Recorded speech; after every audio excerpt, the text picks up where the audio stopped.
Good morning, comic book fans. Welcome back to Comics in 5 Minutes. Fuck ice. I'm your ever-loving host, Shorty. Looking at Gastronomique today, and earlier on today I had a pile of comic books. I wasn't sure if I was going to read and review. I put them all out and I was like, okay, let's have a look.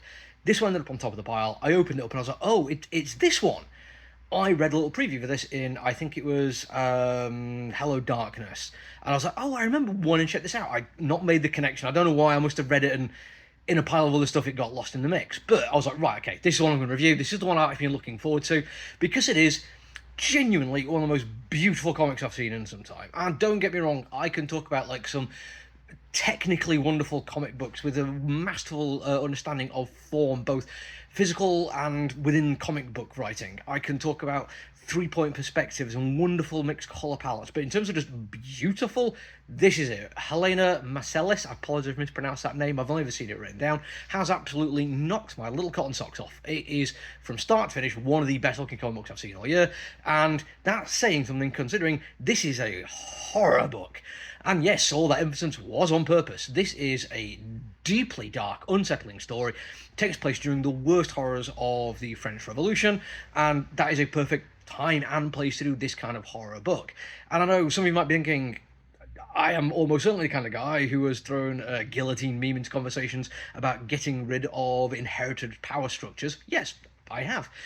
But I'm not that much of a fan of the idea of the French Revolution in terms of it actually being a good thing long term, or at least for France or the people living there, and especially at the time it was happening, because although my study of history wasn't concentrating as much on that period of French history, I got a degree in history, I know enough about this kind of thing.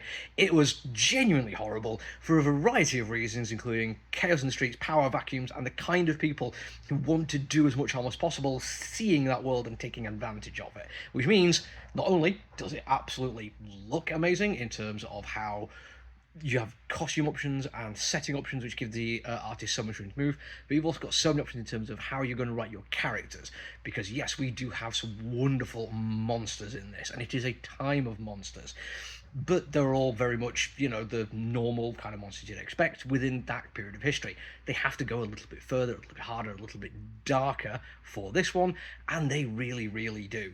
The two main characters we get, one of them exhibits quite a lot of signs of psychopathy. I'm not sure how true that will be, how it's going to carry on throughout, but it certainly is leaning that way. She is basically the sharp edge of French royal policy, and has murdered a whole bunch of people and had no problem doing it. The other one is a grotesque abomination, a sideshow to a certain degree. Both of these people, because of their talents and abilities, were given an awful lot of privilege, wealth, and status during the height of the French monarchy.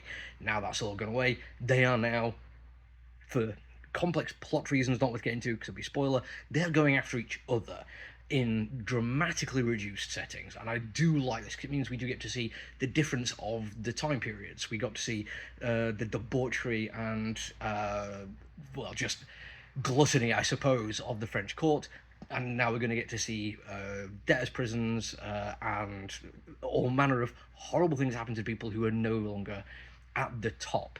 This gives us lots of chance for some really, really nice horror stuff, and again, the grotesqueness of it is brilliantly done, but it is also personal to a certain degree.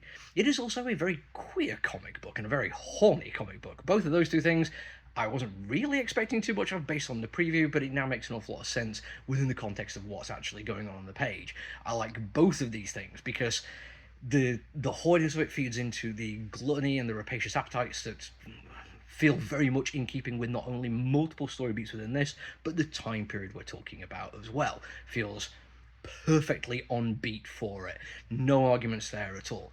The queerness of it, again, not expecting it, but I feel like this gives early on some nice little shout-outs to how the story might progress.